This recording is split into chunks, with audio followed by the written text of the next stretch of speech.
सम्माननीय प्रधानमन्त्रीजीले भन्नुभएको थियो, कर्णालीका सोइना हाम्मा सोइना, सुदूर अब दूर नै झिकै झिकै माया त। तर सभामुख महोदय, यो नीति तथा कार्यक्रमको 100 पृष्ठ पढ्यो। नीति तथा कार्यक्रममा हेर्दा कर्णाली र सुदूरपश्चिमलाई छोएको अनुमति भएन। अब आउने बजेटले तय गर्नेछ ती शब्दहरू सपनामा लेखिएका थिए कि विपनामा, बेहोसमा लेखिएका थिए कि होसमा लेखिएका थिए भन्ने कुरा अब आउने बजेटले तय गर्नेछ। त्यो बजेट हामी पर्खेर बसेका छौँ, त्यो बजेट हामी हेर्नुपर्नेछ। तर नीति तथा कार्यक्रममा कहीँ कतै पनि छैन। त्यसपछि हामी सरकारलाई धन्यवाद भनौँला। यदि फेरि व्यवस्था गरियो भने कर्णालीलाई र सुदूरपश्चिमलाई विशेष गरेर फेरि व्यवस्था गरियो भने इतिहासले माफ दिने छैन। अब कर्णालीले यो देशको नेतृत्व आफै गर्नुपर्ने अवस्था आउँछ कि त यो मुलुकबाट आफ्नो अस्तित्व खोज्नुपर्ने अवस्था आउँछ। यो सामान्य कुरा होइन, गम्भीर कुरा हो। सम्माननीय सभामुख महोदय, कर्णाली आफैमा दुर्गम होइन। राज्य सत्ताको निरन्तर हेपाई चेपाई र विभेदले कर्णालीलाई दुर्गम बनाएको। नेपालको आज 20,000 किलोमिटर कालोपत्रे सडक हुँदा कर्णालीमा जम्मा 300 किलोमिटर मात्र कालोपत्रे सडक हुनु यो लाजमर्दो अवस्था हो या होइन? हामीले भिख मागेको होइन, हाम्रो अधिकार मागिरहेका छौँ। देशको कुल कालोपत्रे सडकको केवल 1.5% हिस्सा मात्र कर्णालीमा हुनु के यो अन्याय होइन? के यो न्याय हो? आज पनि कर्णालीमा सडक लाम्मे छन्, बर्सातमा लाम्मे छन्। आज पनि बिरामी बोकेर अस्पताल पुर्याउँदा बाटोमै ज्यान जान्छ। आज पनि आकाशमा हेलिकप्टर देख्दा गाउँलेहरू आशा र पीडाले एकपटक हेरिन्छन्। सम्माननीय सभामुख महोदय, जहाँ सुगमका प्रदेशको साक्षरता दर आज 82% छ भने त्यही कर्णालीको 76% मात्रै छ। मुगु र हुम्लामा त औषध आयु नेपालकै सबभन्दा कम छ। बालबालिकामा कुपोषण, होचोपन, कम तौलको समस्या भयावह छ। तर म आज केवल अभावको कुरा मात्र सुनाउन आएको होइन, म सम्भावनाको आवाज पनि उठाउन आएको छु। कर्णाली विकट पनि आज जति पनि मान्य सांसद हुनुहुन्छ, तपाईँहरूले बोलिने भाषा पनि त्यही कर्णालीले दिए र यो संसदको रोस्टरमा मैले बोलेको भाषा पनि यही कर्णालीले दिए। सम्माननीय सभामुख महोदय, नेपालमा सबभन्दा धेरै जडीबुटी पाइने प्रदेश कर्णाली हो। यार्सागुम्बा, जटामसी, पाँचौले, रतुवा, कटुकी, पदमचाल यी सम्पत्ति हुन् राज्यका। तर राज्यले दृष्टि नपुग्दा अभिशाप जस्तै बनेका छन्। राज्यले खरमो आम्दानी गर्न सक्छ। नेपाली भाषाको उद्गम स्थल सिन्जा उपत्यका कर्णालीमै छ। खसारेको सभ्यता र संस्कृतिको आत्मा कर्णालीमै छ। नेपालकै सबैभन्दा ठुलो स्वर्गकी अप्सरा रारा कर्णालीमै छ। सबभन्दा गहिरो स्याउ फोक्सोन्डो ताल कर्णालीमै छ। नेपालको सबभन्दा लामो नदी कर्णालीमै छ। सबैभन्दा बढी स्याउ उत्पादन गर्ने प्रदेश कर्णाली नै हो। सबैभन्दा बढी अर्गानिक खेती गर्ने प्रदेश कर्णाली हो। ऊर्जाको कुरा गर्नु पर्यो भने सम्माननीय सभामुख महोदय, 18,000 देखि 20,000 मेगावाट क्षमताको जलविद्युत उत्पादन गर्ने क्षमता छ। राज्यले अहिले 4300 मेगावाट बिजुली उत्पादन गर्दा कर्णालीमा 10 मेगावाट मात्रै छ। कर्णालीका जनता आज पनि अँध्यारोमा बस्न बाध्य छन्।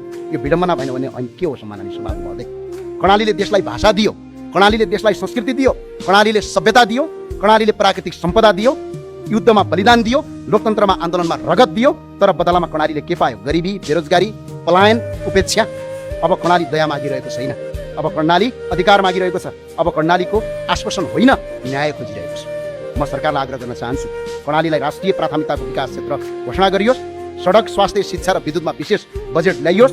जडीबुटी, पर्यटन, कृषि र जलविद्युतमा आधारित आर्थिक क्रान्ति सुरु गरियोस्। कर्णालीका युवालाई आफ्नै ठाउँमा रोजगारी सिर्जना गरियोस्।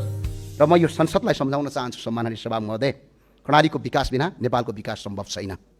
कर्णालीको उज्यालो भए मात्र नेपाल उज्यालो हुन्छ। कर्णाली समृद्ध भए मात्र नेपाल समृद्ध हुन्छ। कर्णालीले भिख मागेको होइन, यो हाम्रो अधिकार हो। यो सरकारले यसपटक त्यो अधिकार परिपूर्ति गर्न सकेन भने संसदमा हामी आन्दोलन गर्छौँ भनेर पनि घोषणा गर्न चाहन्छु म। किनभने यो पटक पटकको हेपाइ भएको छ। एउटा बाटो बनाउनका लागि मन्त्रीको कोठामा जानुपर्ने अवस्था छ। एउटा तपाईँको एम्बुलेन्स किन्दिनका लागि मन्त्रीको ढोका ढकढक्नु पर्ने अवस्था छ। त्यो भएको हुनाले अहिलेको बजेटमा अपेक्षा नगरियोस्। सम्माननीय सभामुख महोदय, म अलिकति समय जहिले पनि शक्तिशालीको पक्षमा उभिने होइन, राज्य निमुखा र कमजोर नागरिकको सहारा बन्नु हो। सम्माननीय प्रधानमन्त्रीज्यूलाई सम्माननीय सभामुख मार्फत म भन्न चाहन्छु, सम्माननीय प्रधानमन्त्रीज्यूलाई राम्रोसँग थाहा छ सुत्केरीको व्यथा भनेको के हो भनेर। उहाँलाई मात्र होइन, यो देशलाई नै अवगत छ।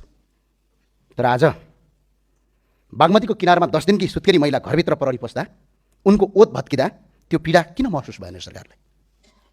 एउटा नाबालकको हातमा नेपाली झन्डा बोकेर आफ्नै घर भत्किएको हेर्दै आँखाभरि आँसु झार्दै आफ्नो किताब समेत निकाल्न पाएन, त्यो बालकको मनमा राज्यप्रति कस्तो छाप बस्ला?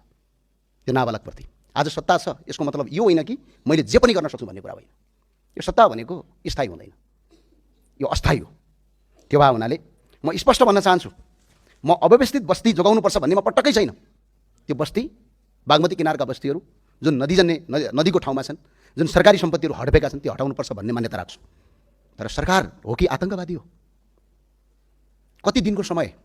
म अहिले सरकारका मन्त्रीलाई भन्न चाहन्छु अगाडि राखेर, तपाईँहरू बस्दै गरेको घर 24 घण्टामा खाली गर्नुहोस् ल। सक्नुहुन्छ डेरा सार्न? त्यसको समय छैन।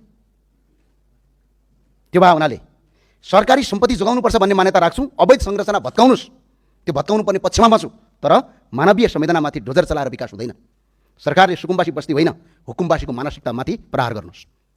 आज सत्ता र शक्तिको आँटमा पूर्व मान्यजीले अघि भन्नुभएको थियो, सत्ता र शक्तिको आँटमा कसैलाई जोगाइदैन भने आज सत्ता पक्षका मात्र होइन, मन्त्री परिषदका सदस्यसम्म हुकुमबासी भएका प्रत्यक्ष प्रमाणहरू बाहिरिएका छन्। आज त्यहाँमाथि डोजर किन चल्दैन? त्यसको प्रमाण यो संसदलाई चाहिन्छ। त्यो भएको हुनाले सम्माननीय सभामुख महोदय, चाहे आफ्नो पार्टी होस्, चाहे अर्काको पार्टी होस्, चाहे यो दलको होस्, चाहे दलभन्दा बाहिरको होस्, सुकुम्बासी भत्काउने क्रममा 2 जना मान्छेले आज आत्महत्या गर्नु पर्यो। अब प्रश्न उठ्छ, नागरिकको ज्यानको सुरक्षा राज्यको कर्तव्य हो कि होइन?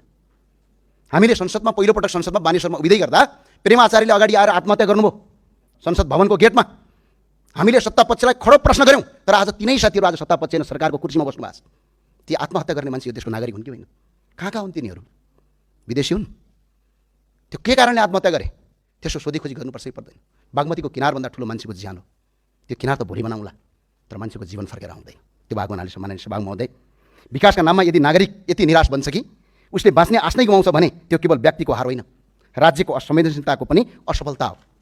कानुन कार्यान्वयन आवश्यक छ, गर्नुपर्छ, तर मानवीय संवेदना झन् आवश्यकता छ। राज्यले घर मात्र होइन, नागरिकको आत्मविश्वास र बाँच्ने आधार पनि जोगाउनुपर्छ। त्यो भावना सम्माननीय सभामुख महोदय, यो चाहिँ मैले अघि बागमतीको पीडामा सरकार राज्य चाहिँ जहिले पनि गरिब कमजोर निमुखाको पक्षमा हुने हो।